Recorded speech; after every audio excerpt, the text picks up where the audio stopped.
Bom dia, seja muito bem-vindo a mais um podcast aqui dos alunos do primeiro ano. Hoje o tema abordado será religião e trazemos como nosso convidado o pastor Jamilson, da Igreja Cristã Assembleia de Deus. Bom dia, prazer aqui estar com vocês. Obrigado pelo convite, é sempre uma honra, sempre um prazer participar de trabalhos educativos, projetos de escola, principalmente aqueles que envolvem a fé, envolvem o cristianismo. Sim, agora para o começo da nossa conversa, eu queria perguntar um pouco sobre a sua história. Como foi o começo da história de Jamilson?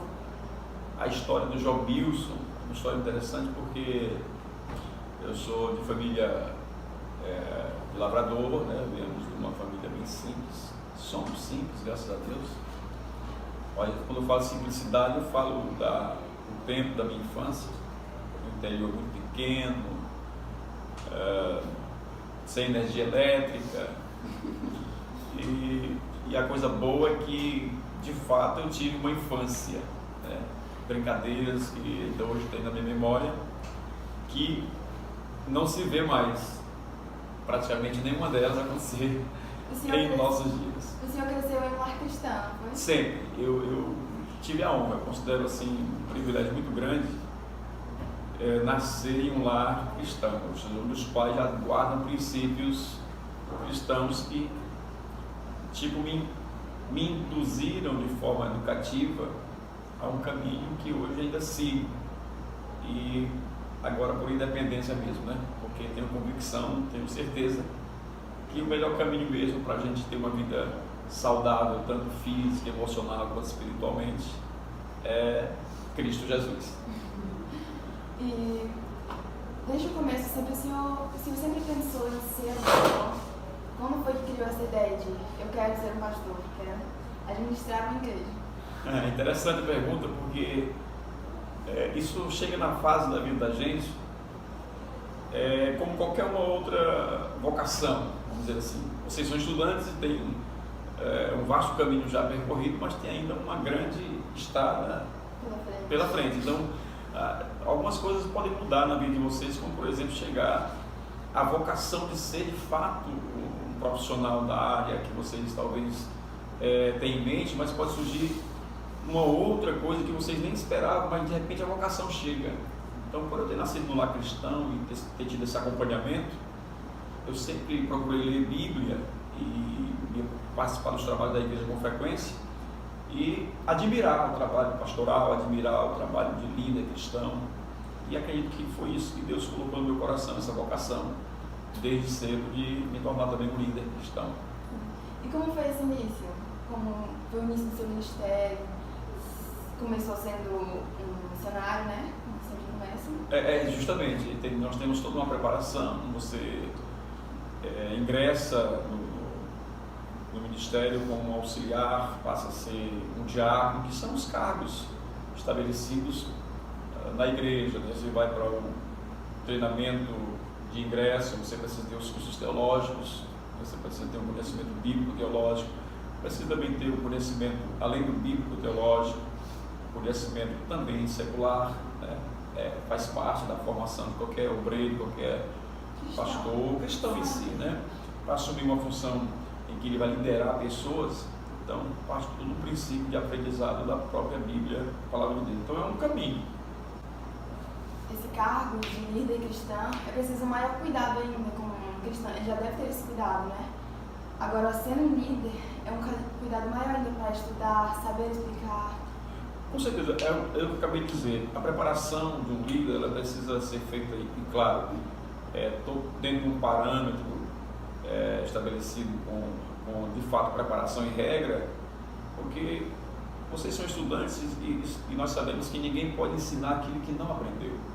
Então o líder precisa ter conhecimento, precisa absorver isso, porque vai lidar com pessoas, com mente, com formação de mentes, em que também ele vai lidar com todas as classes de pessoas.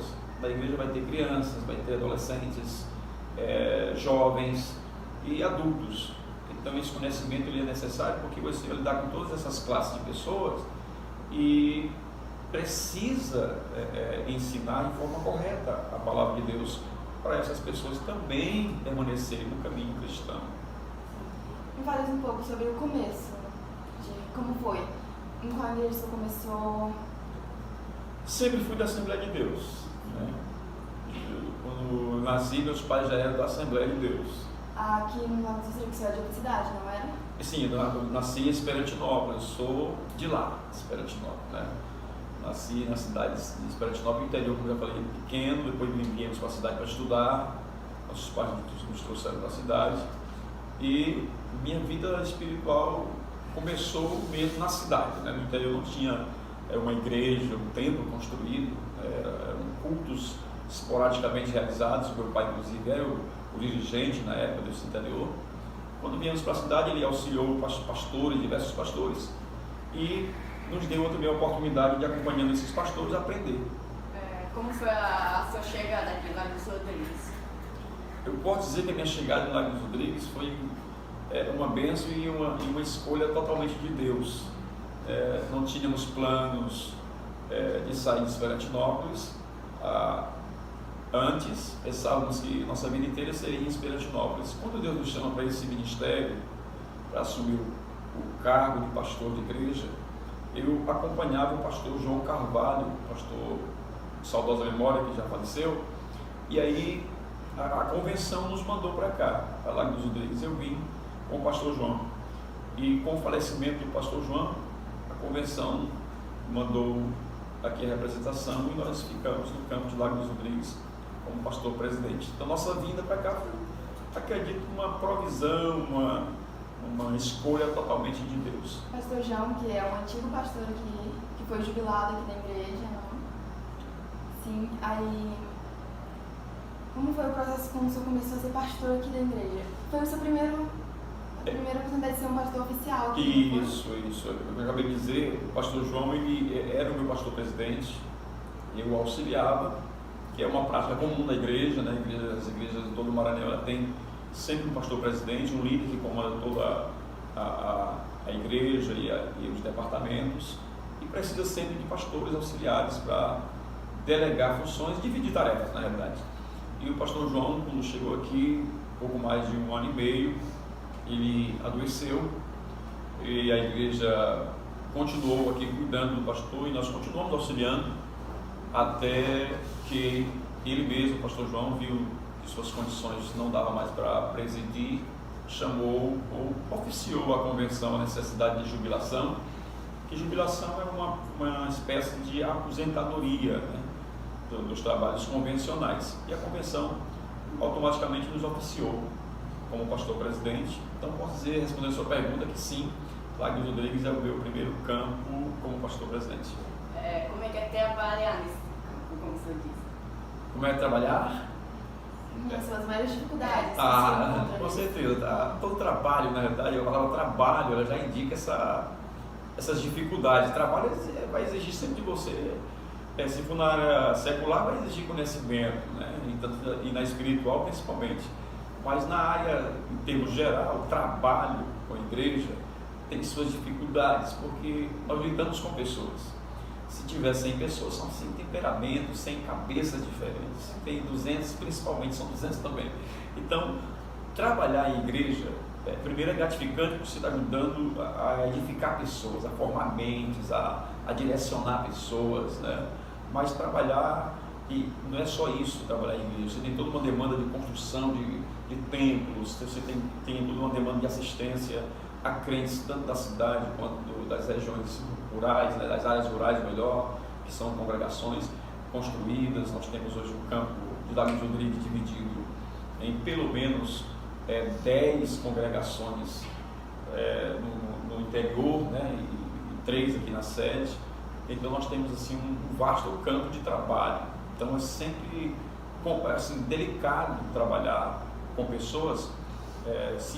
Se com a educação liderar, um professor trabalhar uma coordenação já é difícil na área secular, a área espiritual é duplicada, porque você trabalha tanto o emocional, o aprendizado, vamos dizer assim, a parte cognitiva da pessoa, da aquisição de conhecimento secular, mas trabalha principalmente a questão da aquisição do conhecimento espiritual, que é esse que é prioridade, porque edifica a pessoa não só para essa vida aqui, como cidadão, como ser responsável, mas o prepara também para a vida eterna com Cristo.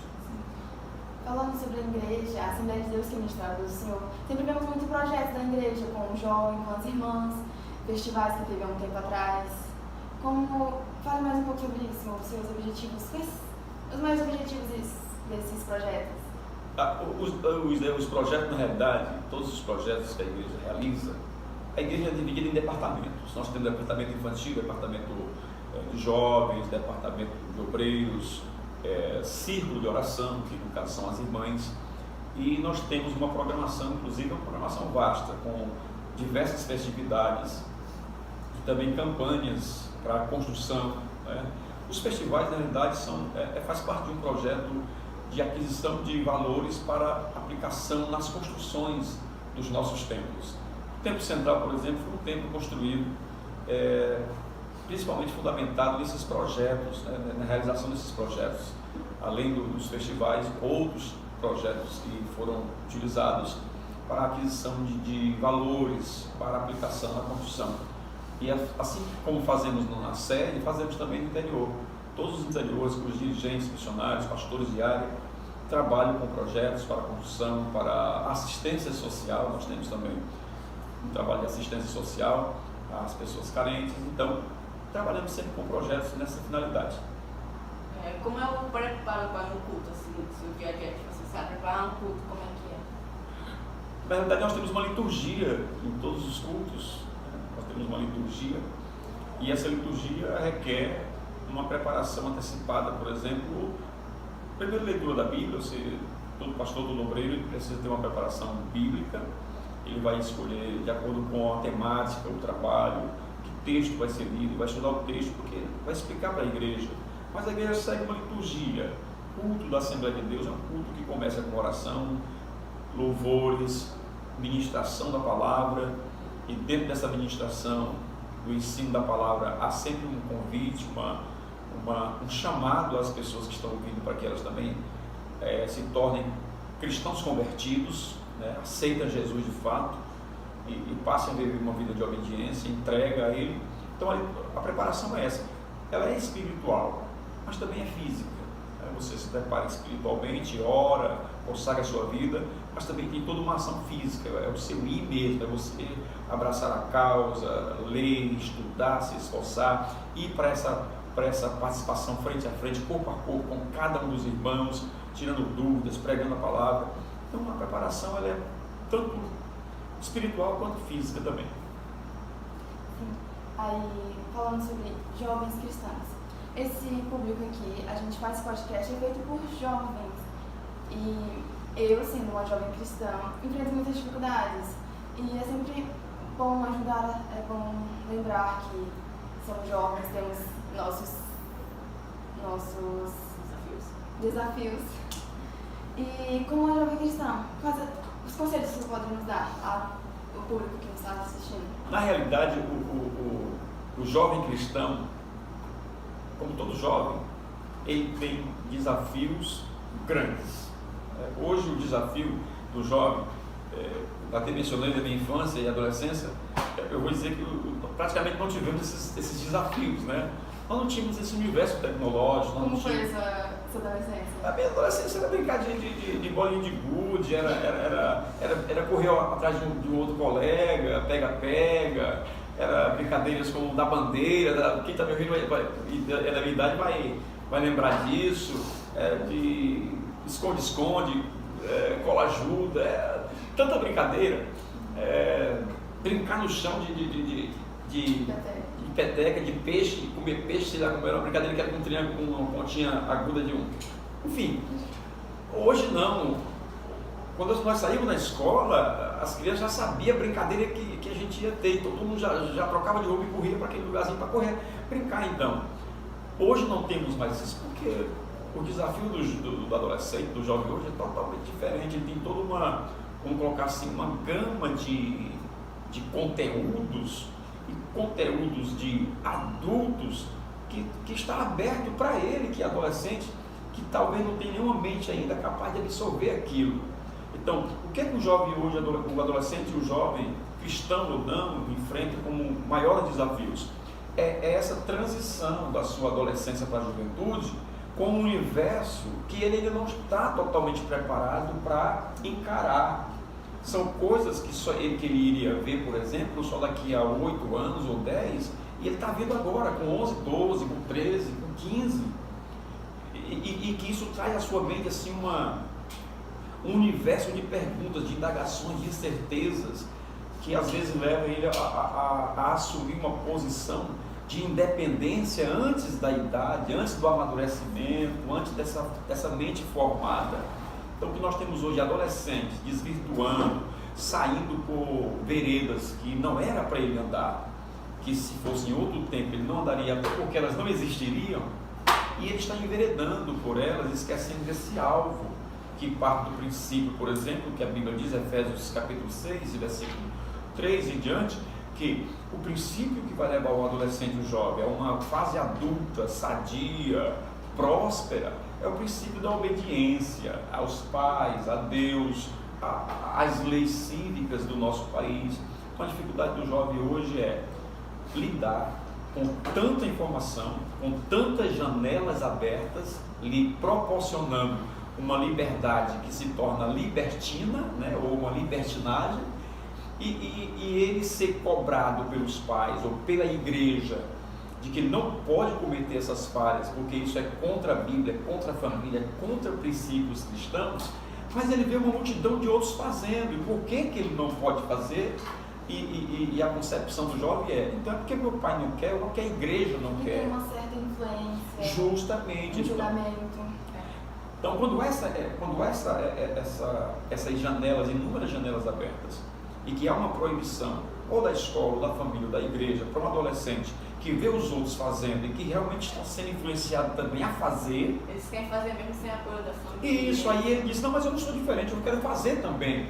Então ele vai sem o apoio da família, ou sem o aval da família, ele vai sem o apoio ou sem o aval da igreja, e aí incorre nesse princípio do afastamento, tanto da família, tanto da escola, e principalmente de Deus. Muitos deles deixam de falar com famílias, amigos, só para... Justamente, aí muito bem, gostei da colocação. E aí tem esse princípio também do isolamento, porque ele perde o contato com a família, porque ele não quer contar com a família o que ele está fazendo. Ele tem o isolamento até dos colegas, dos professores, que ele não quer passar para o professor ou para os outros o que ele está fazendo. Tem o isolamento, o afastamento da igreja, porque ele não quer que os seus líderes da igreja... Isso, sabe? Com medo também do julgamento, o que é que os outros vão dizer, vão falar sobre que ele está fazendo coisas que não era para ele fazer, mas ele está fazendo porque os outros colegas também fazem. Então assim, nós temos esses grandes desafios, mas eu alerto os jovens, porque são fases da vida. Se nós não soubermos passar por essa fase, nós vamos comprometer a próxima fase da nossa vida. Se eu me envolver com coisas ilícitas aqui na minha adolescência, eu vou ter uma dificuldade grande na minha juventude de prosseguir com a minha carreira, seja ela de estudante, seja ela de um curso profissionalizante em área específica, seja mesmo uma graduação, como todos sonham fazer, uma formação mais elevada. Mas se eu não amadurecer nessa fase da minha adolescência para a juventude, para passar da juventude para a fase adulta, sabendo o que eu quero da vida, então eu vou perder e deixar de realizar sonhos que não só eu tenho, como meus pais também têm. É porque a adolescência é um período muito importante para a vida do ser humano, o seu processo de estamos desenvolvendo a nossa mente, criando a nossa personalidade, nos desenvolvendo como pessoas. Até mesmo escolher o que você quer, o caminho que você quer seguir. Eu acabei de dizer para vocês dois são isso, vocês são o exemplo mais claro de que nesse momento vocês não têm ainda uma mente, ela não está totalmente formada, então vocês estão absorvendo ainda muita coisa para essa vida de vocês. Então se nesse momento há um aprendizado, uma absorção de muito mais de conhecimentos, vamos dizer assim, supérfluo, passageiro, efêmero, coisas aqui que não vão edificar, não vai trazer nada vamos dizer assim, de conhecimento para o futuro de vocês. Então, quando você se apega muito a isso, você esquece desses valores principais, ou seja, desses valores familiares, cristãos, desses valores religiosos, e esquece também da prioridade do conhecimento de vocês. Então, o cuidado que o jovem tem com essa formação da mente. Você falou uma coisa bem interessante, formação da sua personalidade, né, do seu caráter. Então, essa formação da personalidade, do caráter humano, ela é feita principalmente nessa fase aqui, dessas descobertas que vocês estão tendo, estão recebendo, através da escola, através da igreja, através da família. Então, a nossa personalidade ela é formada quando nos tornamos pessoas, tornamos cidadãos responsáveis também, a partir da absorção de um bom caráter, coisas boas. Daí você foge da expressão, quando você ouve, ele está muito mau caráter. Né? Quer dizer, ele tem uma prática de coisas que são negativas, mas ele aprendeu aquilo ali. Se ele aprendeu e absorveu para si, então ele vai ter um caráter reprovável. Né? Isso, então o que o jovem enfrenta hoje de maior dificuldade é o que ele está fazendo, lidando com tanta informação. Ele não está sabendo fazer essa peneira, vamos dizer, essa escolha, essa seleção do que de fato é bom para ele, não só agora no momento, porque a maioria dos jovens pensa que vamos dizer assim, um momento agora de se lançar, de se jogar em tudo que ele queira fazer, sem dar satisfação para ninguém, porque é bom, porque é legal, porque o jovem ali fez e ele... Talvez pensem assim, quero aproveitar minha juventude. Isso, e isso não é aproveitar a juventude, isso é agir de forma desordenada, né? Para acabar até danificando o nosso futuro, se a gente se jogar de uma vez assim. É isso que eu estou querendo dizer. Então, se o adolescente não souber fazer essa seleção dentro desse universo tão gigantesco de dados, de informação, de janelas abertas, para onde ele vai ter oportunidades, se ele não souber fazer essa seleção do que realmente é bom para ele, não só agora, mas bom para toda a vida, ele vai comprometer fases da sua vida que vai sentir falta dela depois.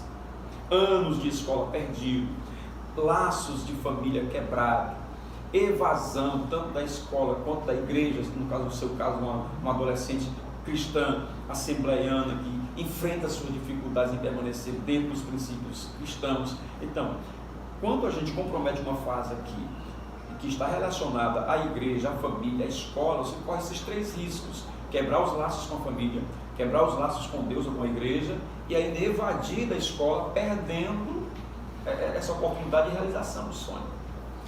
Muitos deles, assim, como é que eu posso dizer, eles não pensam na hora, tipo assim, eles veem alguém velho passando, eles não vêem, eles não querem aproveitar a juventude, eles só vão perder essa juventude, perder a escola, como seu família falou, perder ensinamentos que a escola pode dar, quebrar laços de família, só vai perceber isso lá no futuro, quando ele estiver mais velho, quando ele se arrepender de tudo que ele fez, de tudo mesmo, ele vai ficar pensando, eu perdi minha juventude. Justamente, gostei da colocação. Tem coisas que o adolescente não percebe agora. Nós temos muitos adultos frustrados. Ele falou aqui uma coisa interessante: frustrados, que se pudesse ele voltaria no tempo. Ele voltaria, rapaz, se eu tivesse a cabeça que eu tenho hoje, é impossível, lógico, né? Eu faria diferente. Eu faria dessa forma, Por isso que às vezes o adolescente não entende o pai. É lógico, são 2 extremos, né? Você está aqui com um jovem de 13 anos, 15 anos, e o pai de 40, dizendo assim: meu filho, olha, na sua idade, o pai humilha, pai, aquele blá blá blá, né? Então o filho não entende essa preocupação paterna, porque o pai, por exemplo, ele na fase de adolescência também fez coisas que, por exemplo, eu não quero que meu filho faça. Eu perdi tempo com isso aqui, eu não quero que meu filho perca tempo com isso também. Mas daí passar isso para o filho, ele com essa cabeça e com essas gigantescas, vamos dizer, essas avalanches de oportunidades que ele tem, ele entende que o pai está só sendo contra, proibindo. O pai não gosta, o pai não quer que ele seja feliz, está fechando as portas para ele, quando na realidade não é. O pai está vendo o futuro desse filho que pode ser comprometido se ele não souber lidar com essa situação presente. Não, ponto. O jovem ele vê o presente, o jovem quer aquilo, ele não pensa no futuro. Um adulto, um pai, ele pensa no futuro do filho também.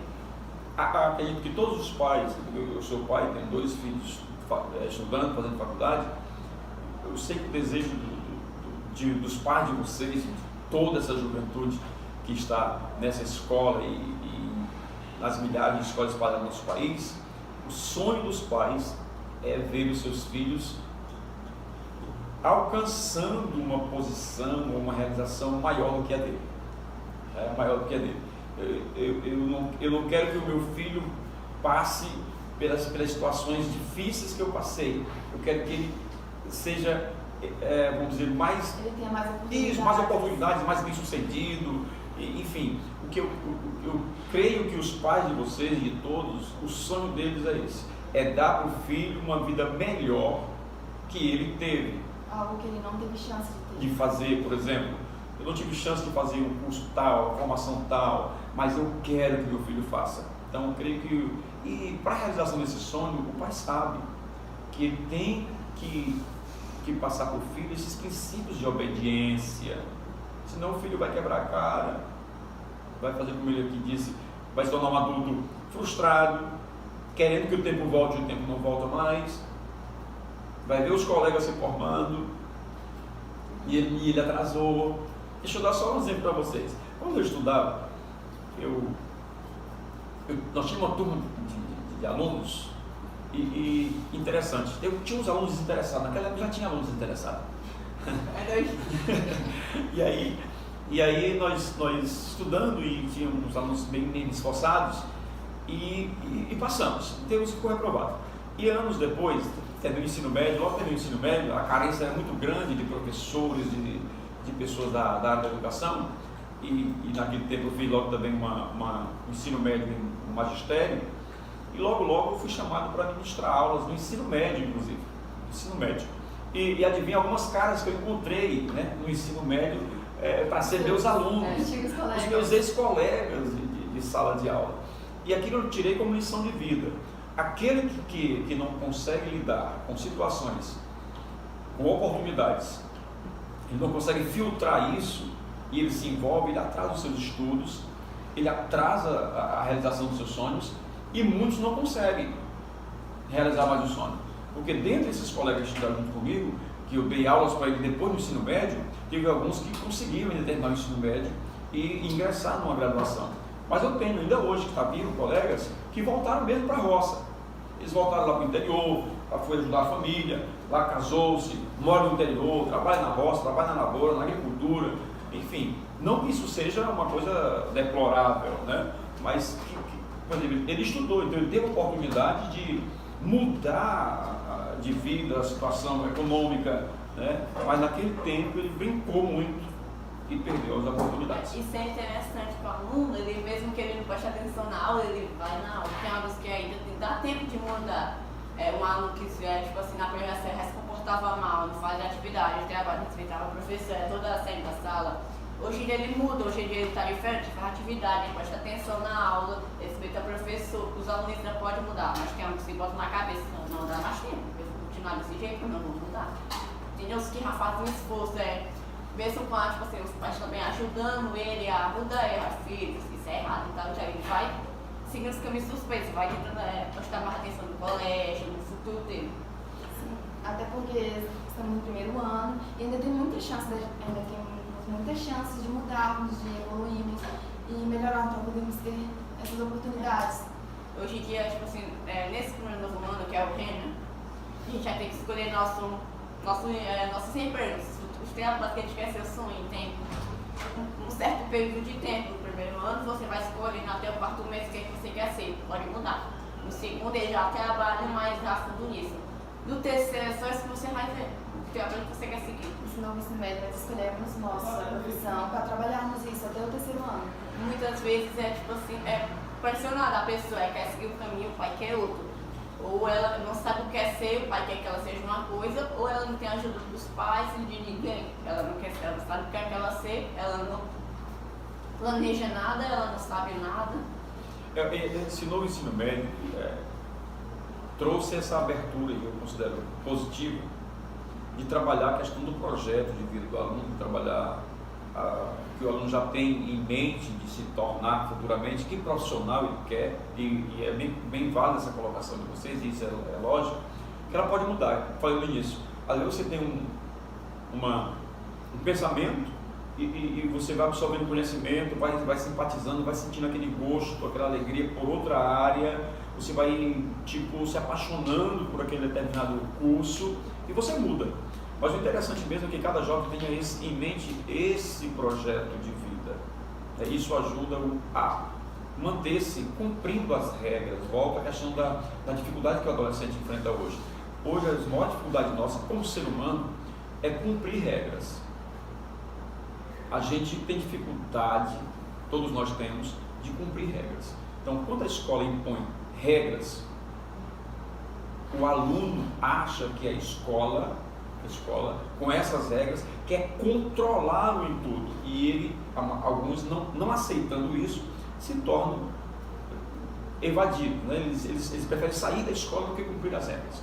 Igreja, da mesma forma. Nós temos hoje dificuldades com não é só adolescentes, né? Jovens, adolescentes, até adultos, porque a igreja tem pautado na Bíblia as suas regras, suas doutrinas. Então, se enquadrar nas regras e doutrinas sempre foi um desafio para todos. E eu digo, repito, ainda mais hoje com essas, entendeu? Milhares de oportunidades de janelas abertas aí, e alguns até dizendo que participar de igreja é um atraso para o adolescente, é um atraso para o jovem. Você tem uma vida pela frente, você vai ficar na igreja, como se de fato aproveitar a vida era se lançar na vida do jeito que a pessoa bem entender. Isso não é aproveitar a vida. Aproveitar a vida é fazer cada ação, cada atitude sua de forma responsável. É como o meu professor falou, um adulto mais velhinho, né, uma velha e tal, ela gasta muito do seu tempo, né, na sua religião. Ela segue muito firmemente os caminhos, as regras, né? Já um jovem, ele não vê tanta importância, às vezes ele acha até que é besteira. Ele vê a avó dele indo na igreja todo dia, todo santo dia ele rezando, ela rezando. Em eventos cristãos, ela faz o que tem que fazer, o jovem acha besteira. Mas no futuro à frente ele já não acha que é besteira, ele olha aquilo e fala, isso é interessante. Então, assim, eu cresci em um lar que você teve uma influência dos seus pais, tipo, a igreja, sempre levando. Aí, quando adulto, o senhor decidiu, eu quero seguir esse caminho. Justamente, é questão de boa colocação, porque é um aprendizado. É um aprendizado. Se você anda com pessoas boas, a sua tendência é se tornar uma pessoa boa. Se você anda com uma pessoa ruim, a sua tendência é se tornar uma pessoa ruim. E somos seres humanos, sempre estamos sendo influenciados. Isso, porque nós somos influenciados, mas nós também podemos influenciar. Então, se eu me considero e quero ser uma pessoa boa, então eu vou influenciar as pessoas, vou persuadir essas pessoas, convencê-las de que o certo é andar como eu ando, fazer o que eu faço, ser como eu sou. E eu só posso lidar com aqueles que querem que eu seja igual a eles, que são, por exemplo, assim, desordenados, desajustados, desobedientes, e um monte de deles. Então, se eu tenho essa visão, né, de que isso é errado o que ele está fazendo, então eu já vou passar a influenciar ele, porque eu vou ter alguns argumentos para convencê-lo. Se eu sou uma pessoa vazia de conhecimento, vazia de Deus, vazia de propósito, vazia de sonhos, então eu vou ser uma pessoa mais assim, com quase 100% de tendência de ser influenciado. Tipo, se o senhor não teve, seus pais deixam ter livre, para ele escolher o que o senhor quer ser. Sim, meus pais nunca foram assim, quer dizer, na fase de adolescência, sim. Criança, não era uma questão de opção. Os pais, vamos para a igreja. Até porque a gente não entendia direito. Sim, na persistência. Eu fui para a igreja. Mas depois que completei, eu particularmente, quando eu completei meus 13, 15 anos, já não era mais pelo que os meus pais diziam. Era pelo que eu queria, pelo que eu percebia. Mas nem todo jovem, todo adolescente é assim. Mas alcançando a maturidade, digamos assim, ou mesmo a maior idade, vamos dizer assim, que valia de 18 a 21 anos, aí é uma decisão própria. Você, por exemplo, vai permanecer na igreja, ele vai permanecer na igreja por decisão própria, daqui mais uns anos, não é mais pelo que os pais dizem. Agora, isso vai depender de como você aprendeu durante esse tempo que seu pai lhe levou para a igreja, sua mãe lhe levou para a igreja. Apesar, além de O senhor é educador também, não é? Sim, sim. Ministra com profissão? Na verdade, eu sou vinculado, né, a trabalho com a minha esposa, nós somos de Esperantinópolis. Quando nós vimos para cá, nós já éramos professores de carreira em Esperantinópolis, né? Já trabalhávamos na educação lá. Então nós temos um vínculo ainda, vamos dizer assim, empregatício, um vínculo na área da educação na cidade de Esperantinópolis. Trabalhei anos e anos da minha vida com alunos de ensino médio e também de fundamental, né? Trabalhei um bom tempo em faculdade, principalmente na faculdade, na FAESC de Pedreiras. Trabalhei também alguns anos lá e reduzi bastante esse meu vínculo com a educação depois que assumi a igreja, que demanda mais tempo e tal. Diminuí, fiz algumas renúncias, mas ainda continuo sendo um professor, me considero sim um professor de carreira, amo a profissão de ensino, amo assim de coração passar conhecimento para as pessoas. Essa função? Ainda hoje eu exerço em um horário, né? Eu tenho 3 dias na semana que eu vou com a minha esposa a Esperantinópolis e exerço, assim como ela ainda, essa função de professor. Como é ser, assim, hoje em dia, como é ser hoje em dia a sua rotina do dia de manhã até o fim de semana? A minha rotina de manhã, de manhã não, durante o dia ela se prende, por exemplo, primeiro família, né? Casa, esposa, nós temos nosso momento de conversa, ela tem esse momento de oração e consagração na igreja, geralmente leitura da Bíblia, preparação de estudos bíblicos, né, para o ensinamento. Segunda-feira, principalmente, pela manhã, eu já tenho meu horário de pegar a Bíblia, minhas anotações, me preparar para os cursos de ensino, até porque nós temos a Assembleia de Deus, tem o costume de realizar culto praticamente todos os dias. Então, todos os dias a gente tem que ter esse momento com Deus, de preparação, de leitura da Bíblia. E quando ele chega no horário, lógico que nós temos também as atividades sociais, né? A gente sai, a gente visita alguém, fazemos nossa caminhada regularmente, é necessário, mas à noite estamos todo tempo na Assembleia de Deus, no templo, dirigindo os cultos. Os cultos, às vezes, separados, tipo, culto da família, culto de ensino, que é nas segundas-feiras. Justamente. Os cultos também podem apartamento, né? Nós temos departamento infantil, que é na terça-feira, nós temos a quarta-feira da vitória, que é quando todas as pessoas que recebem o bênção vai contar seus testemunhos e recebem a oração da fé. Temos a quinta-feira, que é o trabalho das irmãs, é o departamento de ciclo de oração, que também tem um culto delas na quinta-feira. Sexta-feira temos um culto de oração para toda a igreja. Sábado é um trabalho voltado mais para o trabalho dos jovens. E domingo temos escola bíblica dominical e o culto da família à noite. Segunda-feira, um culto especial mesmo de ensino. Nós temos de segunda a segunda, vamos dizer assim, o nosso tempo aberto com a realização de cultos pelos departamentos da igreja. Como é tipo assim, sexta-feira, eu não sei, sexta-feira que decide outra religião, isso aí dá apoiaria ele? Isso aí é o reprimir? Não reprimia, assim, principalmente hoje que ele já é adulto, né? Meu filho já completou 21 anos, então ele é adulto mesmo perante a lei, perante todo mundo, ele é pessoa adulta hoje, né? Independente. Então, não, de maneira alguma eu iria interferir de forma negativa. Eu até considero isso, sempre conversas com a minha esposa, nossos filhos têm uma maturidade cristã. Se de repente um se desvirtuasse ou se desvirtuar por outro caminho, nós teremos a nossa, vamos dizer assim, aquela sensação de dever cumprido. Tudo que precisava. Ele teve todo aquele apoio durante a infância, a adolescência. Tudo que eles precisavam, nós ensinamos. Agora, na fase adulta, eles devem tomar a decisão. Cada um responde por si, até porque a Bíblia diz que o filho não levará a culpa do pai, nem o pai levará a culpa do filho na sua prestação de conta com Deus. Então, ele adulto, ele responde por si. Voltando ao assunto lá de servir o senhor ser um educador, o senhor enfrenta muitas dificuldades por ser um educador e cristão? Não enfrento essa dificuldade. Eu dou graças a Deus que eu tenho, assim, recebido, né, dos públicos que eu lido, tanto o público secular quanto o público cristão, tenho recebido uma empatia boa, vamos dizer assim, né, muito agradável. Eu sinto assim uma espécie de respeito que é mútuo, lógico, né? Quando se dá respeito, se tem respeito, quando se trata com a educação, se recebe um tratamento também com a educação, quando se trata bem, comumente você é tratado bem. Então é uma reciprocidade. Então é o que eu procuro fazer. Eu procuro tratar bem as pessoas, procuro tratar bem, quando é professor, tratar bem o aluno,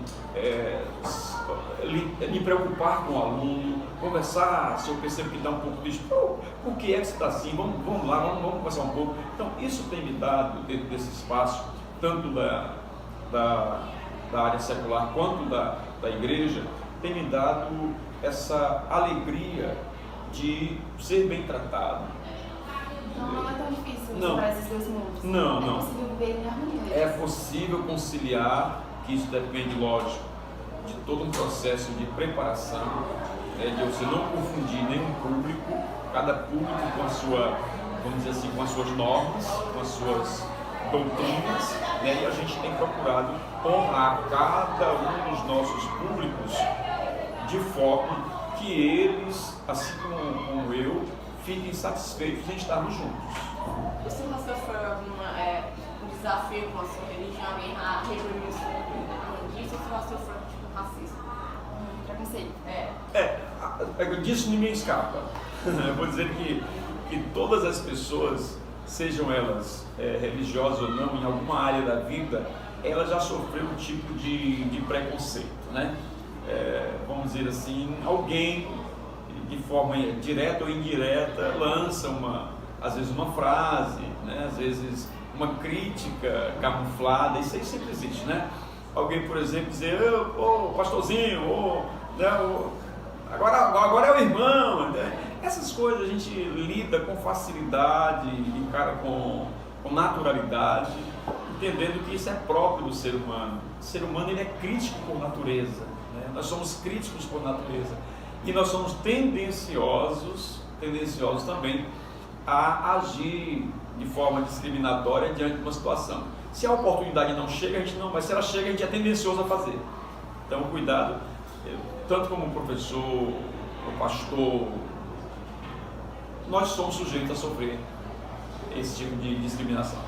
Se eu me explicar uma coisa que eu nunca consegui entender, se eu tenho uma rede de igreja, né? Tipo assim, tem uma igreja que ela está em um lugar, ela é amada, tipo assim, tem umas filiações dela. Se segue o que ela pede, tipo assim, ó, você tem que estudar esse capítulo, tipo Gênesis, Apocalipse, entendeu? Se não faz o que você quiser, tipo assim, você fala ali um versículo e fala. Ou se eu tenho alguma ordem do que tem que falar. Não.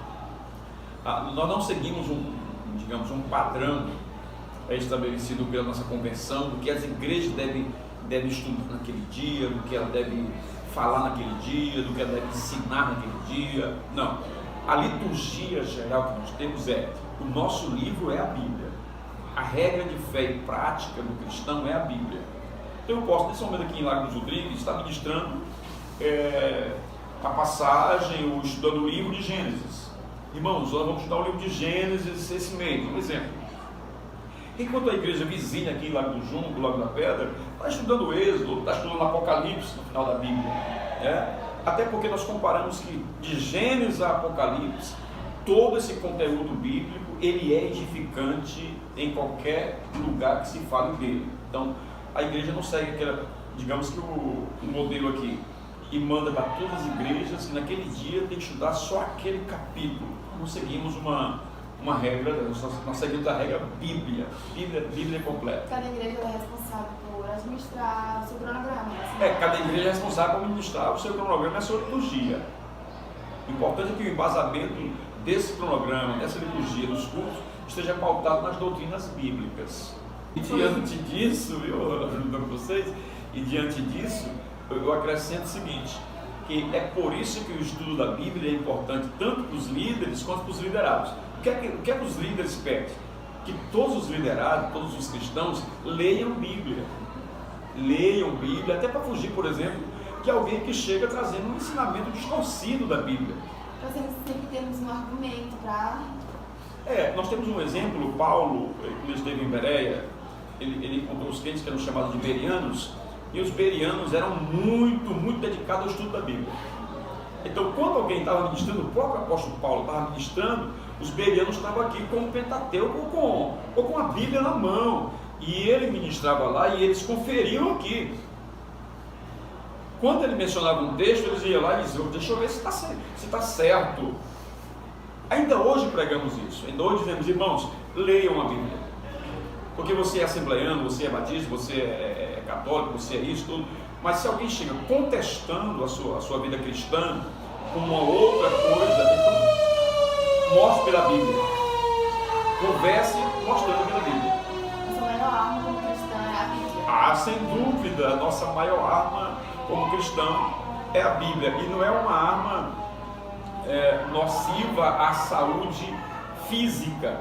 É uma arma que contra-ataca todos vamos dizer assim, as armas ou o pecado que é nocivo à alma da pessoa, é prejudicial à alma. Então, é tanto uma arma de ataque quanto uma arma de defesa. É de ataque porque você tem como contra-atacar as tentativas do mal contra a sua vida, mostrando o bem por ela. E ela é também uma de defesa, porque se alguém disser algo contrário a Deus ou a você, espiritualmente falando, com o conhecimento que você tem dela, você tem argumento para se defender. Se alguém quisesse mudar de igreja, tipo assembleia para outra, como é que você fosse pedir, falar com o senhor sobre isso? Que ia mudar porque não está se sentindo confortável, bem, incomodável também. Isso acontece muito, essa migração de um crente de uma igreja para outra, de uma pessoa de uma igreja para outra, isso é comum acontecer. Lógico que nenhum líder quer perder membro.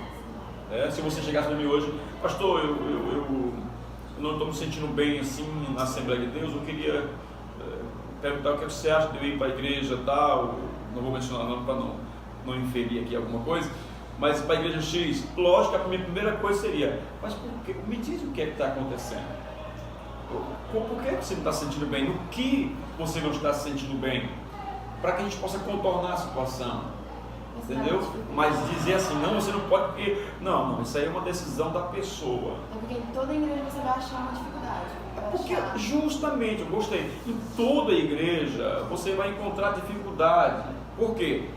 Onde as dificuldades aparecem? As dificuldades aparecem quando as regras e doutrina da igreja contestam as minhas posições. Quando eu estou numa igreja que ela tem uma regra que vai de encontro a algo que eu considerava até então não errado, e ela me diz: olha, é errado, você precisa deixar de fazer isso, e você não quer largar, não quer deixar, então aquilo se torna um obstáculo e um incômodo para você naquela igreja. E se alguém chega e diz: não, mas na igreja que eu faço parte isso não é proibido, está entendendo? Não, isso você pode fazer. Então qual é a sua tendência? Você não quer abdicar, não quer deixar aquilo que você gosta de fazer, mesmo sabendo que não é tão correto, tão normal, mas você não quer deixar aquilo que você gosta, mas também não quer deixar de ser um cristão convertido. Então você procura uma igreja que, como é igreja, então você está no lugar certo e que não vai exigir de você deixar essa prática. Então tem esse porém. Porque as pessoas, elas querem entrar numa vida cristã, só não querem deixar os costumes do mundo, da sua vida antiga. Porque quando entramos na vida cristã, nascemos de novo, sempre é falado assim, né? Isso! O novo nascimento é justamente isso. É quando você deixa uma prática antiga, uma vida, digamos, seja ela pregressa ou não, uma vida totalmente entregue ao pecado ou não, mas é uma vida de antes. Você vivia de um jeito, você conheceu pela Bíblia ou pelo culto que você assistiu, você ouviu, você percebeu que aquela vida não dava respaldo para você ter uma aproximação de Deus. Você não era considerado um cristão totalmente daquele jeito. Então você se converteu, aceitou Cristo. Então você nasceu de novo. Então deixou aquelas práticas. Quando alguém, como você usou a expressão, vem do mundo, e essa vinda do mundo vem de um lugar que podia tudo. E você chega numa igreja que determina agora como é a sua nova vida, se você de fato quer essa nova vida, você vai esquecer aquela vida velha, você realmente nasceu de novo. Se você ainda traz algumas coisas impregnadas em você e não quer largar, então você não nasceu totalmente de novo. E aí onde entra o problema que tu disseste, que a pessoa pode dizer assim, não, eu não estou me sentindo bem nessa igreja, eu vou mudar para aquela outra, porque não é porque a sua alma está assim, ansiosa por mudança, é porque você quer uma conveniência, você quer estar no lugar em que ele aceita do jeito que você é, e biblicamente isso não dá certo. Eu tenho que acreditar que eu estou vendo por falar em X, que ela segue com de força mesmo, de ferro mesmo, ela segue dos 10 mandamentos, que é descansar no domingo e sábado. Não pode fazer nada em sábado, atividade, só ficar em casa ou ler a Bíblia. E domingo também não pode fazer. Até às 7 é outro dia, que eu fui descobrir isso também. De frequente isso aqui é por outro motivo, não é religião e tal. Inclusive, eu já tive discussões, mas eu não me senti confortável por causa disso, porque eu só estava lá por outro motivo. Eu não estava lá por causa da religião. Eu não sei a religião, eu não sei o que eu quero seguir. Toda vez que eu vejo a religião tipo a do Senhor ou a de católica, eu vejo algo diferente, eles explicando, talvez fiz aquilo, 7 dias. Eu não entendo, para mim é diferente, eu não consigo acreditar naquilo, senão sinceramente ele falou que um dia desse falou sobre evolucionismo, que a ciência mesmo citou que a Lua é de outro jeito, a Bíblia citou uma coisa. Eu não consegui entender naquele momento. Para mim a ciência estava certa, mas no momento da Bíblia eu também estava achando que a Bíblia estava certa, tipo Adão e Eva. Eu não me sentia muito confortável com aquilo. A Bíblia cita que Deus falou, haja luz. Aí foi quando tudo começou nos 7 dias, né? Aí já na ciência falam que bem, essas teorias que criam. Eu, assim, como cristão, respondo o seguinte: nós temos, são chamadas de teorias. Eu considero assim, criacionismo não é uma teoria, é uma certeza. Cristão, não tem como a gente olhar um universo desse, não tem como a gente olhar para o céu estrelado, um dia de estrela, não tem como olhar, por exemplo, para uma cascata, uma cachoeira que sai do meio de uma rocha e não para de jorrar água. Não tem como eu imaginar, por exemplo, a força da natureza fazendo as coisas nascerem, o mar que recebe a água de inúmeros rios e ele não aumenta o seu volume, porque a Bíblia diz que os punhos do mar são segurados por Deus, por um ser que criou, que orquestrou tudo isso, que planejou tudo isso. Então eu acredito no criacionismo, que tem um ser supremo de fato, que criou todas as coisas e criou de forma ordenada. Se há alguma desordem hoje, mas é pela ação humana, né? Você poder, mas o mar está aumentando o limite pela ação humana, né? Nós vemos aí comprovado também que os avanços científicos, tecnológicos, industrial provoca isso, né? Esse descongelamento de geleiras que aumenta o volume do mar. Então, você imaginar pedras de gelo do tamanho de uma cidade dessa, mais ou menos, se deslocando totalmente de uma vez no mar e descongelando, então você vê aí que o volume aumenta mesmo consideravelmente, que é o que está acontecendo. Agora, considero a evolução, a teoria de Darwin, o darwinismo, o evolucionismo, considero teoria, porque Darwin criou essa teoria, ele morreu e essa teoria nunca chegou a um final, entendeu? A uma comprovação de fato do que ele dizia. Então ainda hoje é um material de estudo, então não tem como comparar criacionismo com evolucionismo, algo que eu sei que é concreto, que eu estou vendo com alguma coisa que está sendo estudada ou tentado se provar. Eu não acredito que uma explosão, você falou bem, que é grande explosão, eu não acredito que uma grande explosão no universo colocaria as coisas tudo no lugar. Eu não acredito que uma explosão criaria essa órbita controlada. Você imagine uma explosão, se você colocar vamos colocar aqui uma dinamite apenas, uma bananinha de dinamite, você colocar ela, por exemplo, aqui no nosso meio, aqui, eu posso escolher ela explodir, ela vai estilhaçar isso aqui, não vai ficar nada em ordem no lugar. Como é que uma grande explosão vai colocar o mundo todo no lugar controlado, como está? Entendeu? O céu ali, o mar no lugar, a terra seca aqui, as coisas sendo produzidas, o oxigênio, tudo controlado para nós respirar. de uma explosão.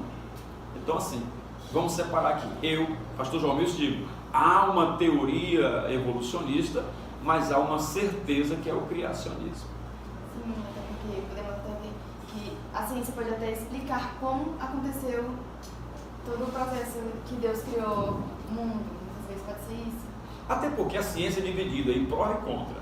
Quem estudou isso sabe, nós temos inúmeros cientistas que defendem o criacionismo.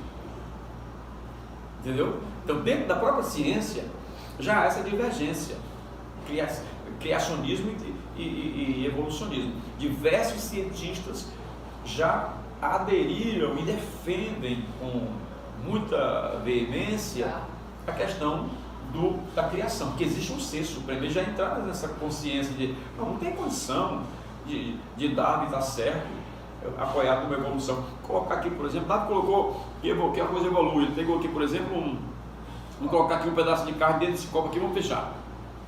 Ó, não coloque nada aí dentro. Lá vem e coloca um pedaço de carne aí, fecha, fechou, lacrou aqui, colocou lá. Pouco tempo percebeu que tinha larvas lá dentro. Larvas, bicho. E aí diz, tá vendo, ó, como as coisas evoluem? Nasceu vida dali. Não, aí a ciência provou depois que cada coisa, eu e você, por exemplo, nós já temos predisposição, nós temos as nossas células, todos nós já temos micro-organismos que a partir do momento que nossa mente, o nosso coração para, que o nosso sangue para de circular, nossas células começam a perder a vida, e dentro de nós esses micro-organismos já estão programados para gerar esses consumidores, entendeu? Que são as larvas. Eu poderia dizer hoje, brincando com vocês, nós estamos cheios de larvas, só que elas não estão desenvolvidas, só vão desenvolver quando nós morremos. Agora, focando na diversidade religiosa, estamos vendo que tem muitas religiões por aí, e a cristã se diversificada em catolicismo, que também é cristão, por acreditar em Cristo, tem os batistas, os católicos já citei. E sempre eu pensei muito assim, sempre veio na minha cabeça que Deus não é religião, não tem uma religião específica que fale, essa vai para o céu, essa é a certa. O cristianismo, nós dividimos apenas em dois. Nós dividimos o cristianismo geral, que é quem todos que acreditam em Cristo é cristão. Quem acredita em Buda é budista. Quem acredita, por exemplo, em Maomé e segue a doutrina de Maomé, hoje ele é islâmico, ele é muçulmano. Então, se nós acreditamos em Cristo, nós somos cristãos. A diferença é, o que é um cristão, só porque crê que Cristo realmente nasceu, e o que é um cristão convertido, aquele que de fato não só acredita que Cristo veio, como acredita na sua doutrina, na sua palavra, no seu evangelho, e se converte ao que ele pregou, se torna adepto, cristão convertido. Aí nós temos a diferença. Hoje nós temos diversas igrejas denominadas cristãs, e nós temos duas igrejas apenas no geral: a igreja cristã, que é que todos acreditam em Cristo, e a igreja cristã convertida, que é aquela que acredita, se converteu, aceita e procura andar de acordo com o que Cristo ensinou. Que mesmo que eu me converta a Cristo, mas não ande como ele ensinou, eu também não estou vivendo um verdadeiro cristianismo. Eu só vivo o verdadeiro cristianismo.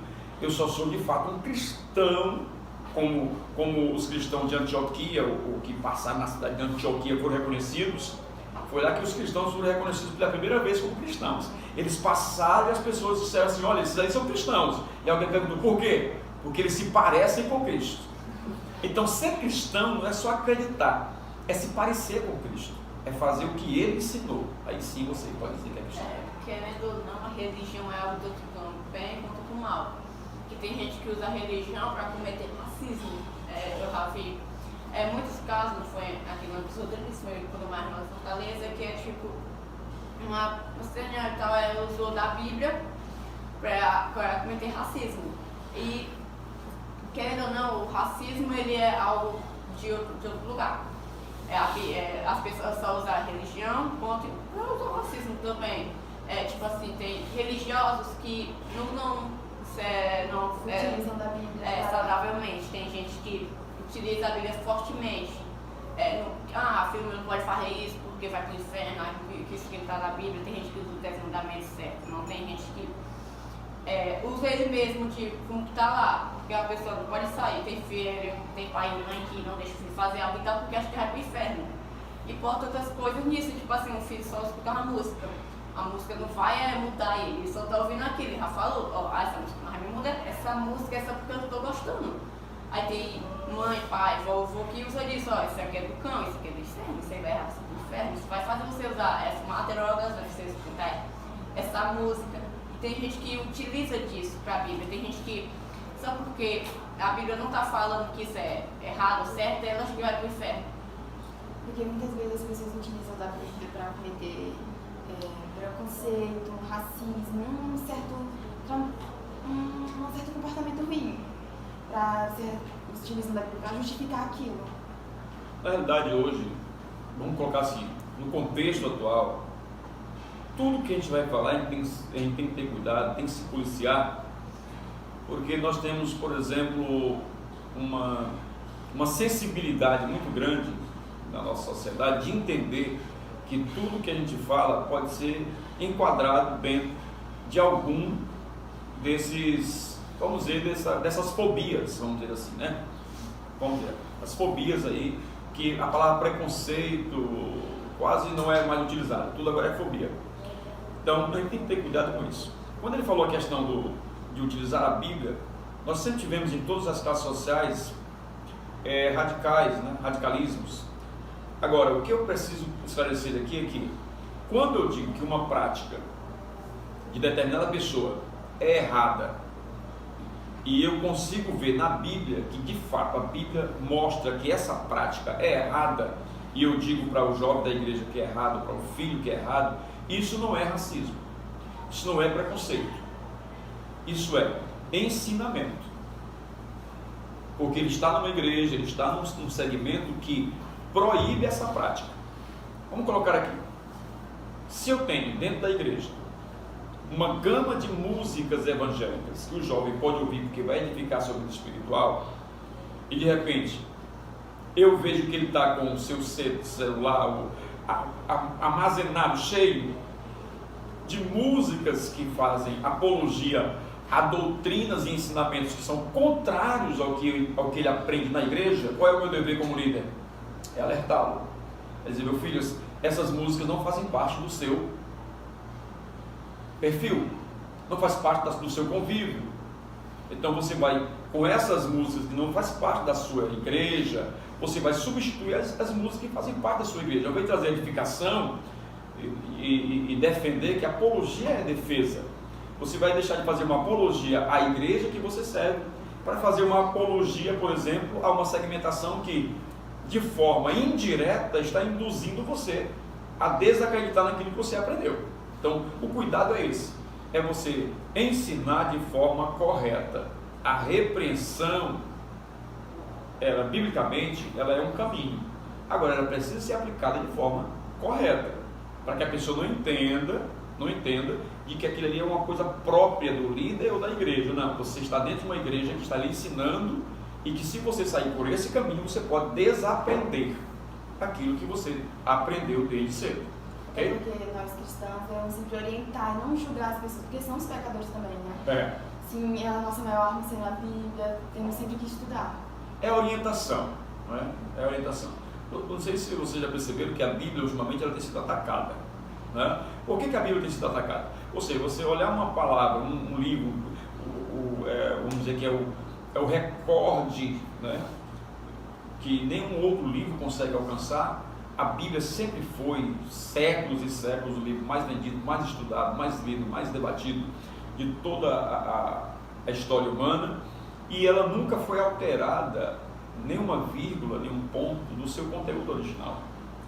Agora, por conta das inúmeras inovações e segmentações criadas dentro da sociedade, vários comportamentos hoje são combatidos não pelas igrejas, mas pelo conteúdo bíblico que já perpassa muito mais anos, séculos, até milênios das nossas concepções atuais. Então eu querer hoje mudar a Bíblia, tirar textos da Bíblia ou acrescentar outros para favorecer o meu comportamento e as minhas atitudes, é que nós não podemos aceitar. Eu acho que ninguém na sua consciência é normal, nenhum cristão convertido na sua consciência normal, vai aceitar, por exemplo, que o seu livro de defesa de fé, seu livro de orientação espiritual, seu livro de crença, de confiança em Deus, seja alterado, tirado páginas, versículos, textos, para favorecer agora um comportamento que alguém decidiu que está correto hoje. Então, nós temos que ter cuidado no que é obrigação, ou como ele usou a expressão aqui, pais ou igreja que faz isso a punho e a ferro, né? Obriga e etc., do que o que tu disseste, que é aplicar o ensino de forma correta, que a pessoa aprenda não por imposição, mas por conscientização do que aquilo que ele está fazendo está errado e que ele precisa andar segundo o que a Bíblia diz. Eu vou falar assim sobre o jovem. Sobre a vida de um jovem cristão, católico, que dedicou toda a sua vida a uma única religião. Ele faz com uma parte de outros amigos que não apoiam, sempre acha assim engraçado, sempre tira saco dele por causa disso. E ele procura ajudar pastor. Ele não quer sair da igreja, ele não quer mudar de religião, ele não quer parar de falar com os amigos. Como é que ele resolve isso? Ele é o quê? Repete o início. Ele dedicou sua vida todinha a ser católico, né? E seus amigos não apoiam, mas sua família apoia. Ele não quer tirar nenhum nem outro da sua vida. O que ele tem que fazer? Não, eu acredito assim. A amizade, que eu entendo mais por amizade, né? O fato de você ser da Assembleia de Deus, você ser da Católica, não podemos, por exemplo, não podemos colocar isso como barreira. Eu tenho professores, eu tenho irmãos, eu tenho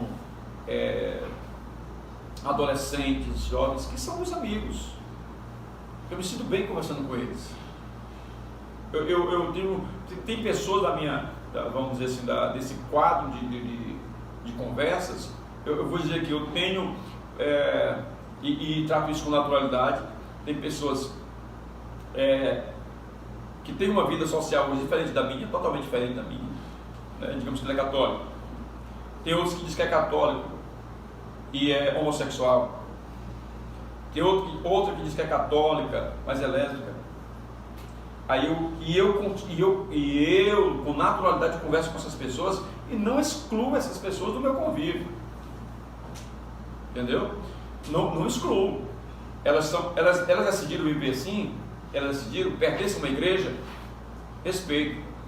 Se uma delas me perguntar para pedir orientação bíblica, aí eu faço as minhas pontuações para tirar as dúvidas. Mas não vou deixar de ser amigo dela, corresponder, amizade, conversar, porque ela decidiu viver desse jeito.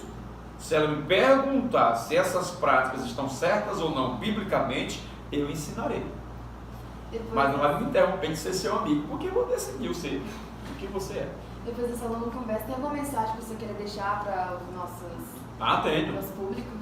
Tenho. Primeiro, quero agradecer a Deus pela oportunidade de compartilhar com vocês e quero aqui parabenizá-los pela iniciativa, ou como dizer assim, pelo trabalho que vocês estão fazendo, aproveitando essa evolução, essas mídias, essa forma de comunicação. Parabenizar por esse podcast, né, a criação dele.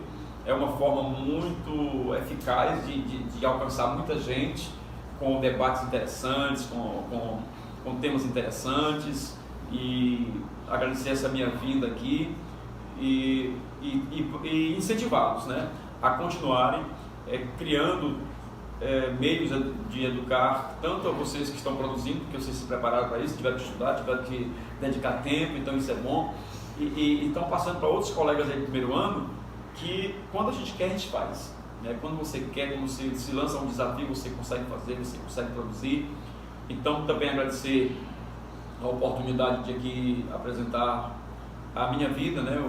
A minha trajetória de vida como cidadão, como crente, como pastor e também como educador que tenham sido dentro dessas áreas com respectivos públicos, né? Tanto cristãos convertidos quanto público, vamos dizer assim, misto, né? Misto, porque sempre toda classe, toda sala de aula vai ter um público misto, né?